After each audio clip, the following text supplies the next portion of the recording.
Ketahuan hamil dan gak mau digugurin, pacar akhirnya digorok lalu dibakar di Bangkalan, Madura. Gimana ceritanya? Gimana kronologinya? Yuk kita bahas di video kali ini. Assalamualaikum warahmatullahi wabarakatuh. Apa kabar semua? Berjumpa lagi dengan kami di channel Don Edano. Jadi di channel ini kita bakal bahas mengenai isu, konflik atau hal yang lagi layak diperbincangkan nih di nasional atau di tingkat internasional. Nah, kali ini kita bakal bahas mengenai hal yang lokal-lokal aja nih di nasional. Kita lagi pengen ngebahas mengenai yang lagi panas di Bangkalan, Madura. Literally panas ya, karena ditemukan sebuah mayat perempuan yang menyala karena dibakar sama pacarnya sendiri. Pas ditemukan, tubuh korban itu benar-benar masih tersulut api dan beberapa bagian tubuhnya itu habis kebakar sebelum akhirnya dibantu padamkan oleh warga-warga sekitar. Jadi kejadiannya itu terjadi pada tanggal 1 Desember 2024 yang lalu. Korban berinisial EJ ini masih umur 20 tahun dan beliau ini asli Tulung Agung. Pas itu beliau kuliah masih semester 5 di salah satu kampus negeri di Bangkalan, Madura. Sedangkan pelakunya adalah pacarnya sendiri, yaitu Muhammad Maulidi Al-Ishaq atau dikenal sebagai Walid. Walid ini umurnya udah 22 tahun dan beliau ini asli Bangkalan, Madura. Dia sekarang lagi kuliah juga, tapi beda kampus sama korban. Dia kuliah udah semester 7, which is udah mau lulus di salah satu sekolah tinggi keislaman yang ada di Bangkalan. Mereka ini baru pacaran sejak bulan Mei 2024, berarti sampai kejadian itu kayak udah pacaran sekitar 7 bulanan.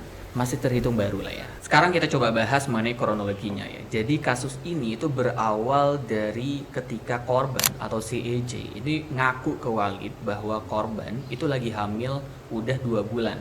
Hamil anaknya si Walid ini ya. Nah, si korban itu jelas minta pertanggungjawaban ke Walid yang udah menghamilinya. Tapi jelas Walid nolak dan dia nggak mau mempertanggungjawabkan. Alih-alih bertanggung jawab, Walid malah minta si korban untuk ngegugurin aja. Walid minta dia untuk ngegugurin pakai metode pijat urut. Buat yang nggak tahu ya, metode pijat urut ini dilakukan sama dukun beranak biasanya atau orang yang dipercaya dengan mijet perut korban secara keras dan secara penuh tekanan gitu ya, sampai janinnya itu pelan-pelan keluar. Selain aborsi yang memang belum legal di Indonesia dalam kondisi normal, aborsi pakai cara urut ini selain ilegal juga berbahaya bahkan mematikan. Aborsi ini itu bisa menyebabkan pendarahan, infeksi, kerusakan rahim, dan biasanya berujung ke kematian bagi korban. Karena resiko-resiko di atas, korban jelas menolak adanya aborsi dengan cara pijat urut ini. Tapi Walid itu tetap kekeh dan membawa korban ke dukun beranak pakai motor. Walid ini mikir kalau memang janin atau umur kandungan si korban itu kan udah 2 bulan gitu ya, dan biasanya kalau udah lebih dari 2 bulan itu bakal susah untuk digugurin. Makanya Walid itu kayak buru-buru untuk ngajak si korban untuk ngegugurin.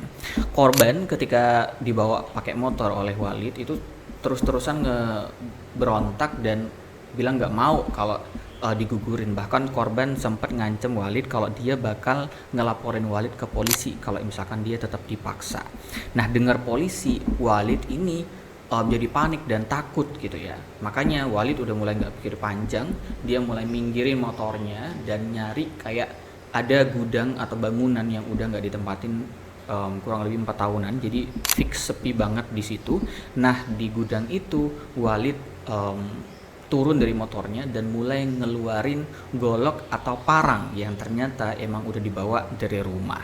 Nah, parang atau golok ini yang digunakan oleh Walid untuk menyakiti atau untuk membunuh si korban itu. Pas diinterogasi oleh polisi, si Walid ini sempat bilang kalau korban ketika Walid udah mulai ngeluarin parang atau golok dan udah mulai ngebacok korban ini sempat mau lari gitu ya. Makanya Walid bilang kalau ketika korban mau lari, Walid ini pegang korbannya dan mulai dibacok lagi sampai korban udah nggak bernyawa.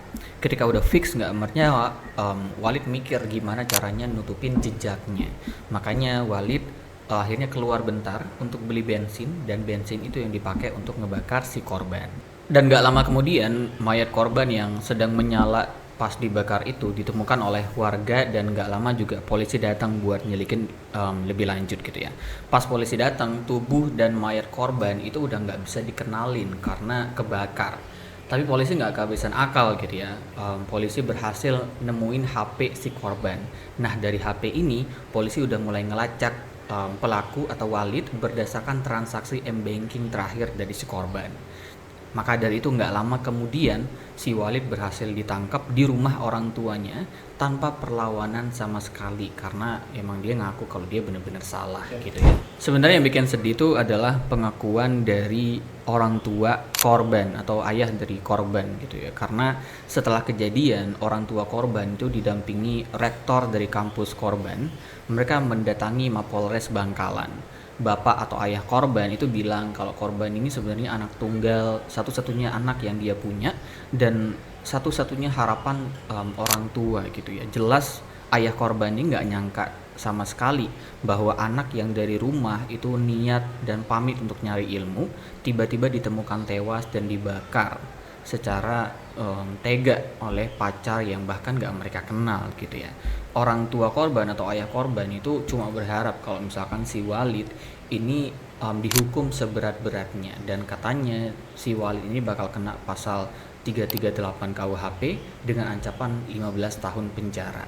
Gak cuma ayah korban gitu ya, tapi ada banyak juga sisi dari masyarakat yang juga merespon, contohnya dari organisasi PMII gitu yang mereka akhirnya memberikan dukungan dan support kepada keluarga dan juga mendemo agar kasus ini tetap dan cepat diurus dan korban atau pelaku itu dijerat dengan hukuman yang seberat-beratnya. Jadi teman-teman dari kasus ini sebenarnya ada banyak hal yang bisa kita pelajarin gitu ya. Yang pertama mungkin kalau misalkan kalian ada di hubungan yang toksik atau nggak sehat, itu jangan ragu buat keluar. Hubungan yang baik itu kan hubungan yang tanpa kekerasan, gak ada ancaman dan harus saling menghargai gitu ya antar satu sama lain.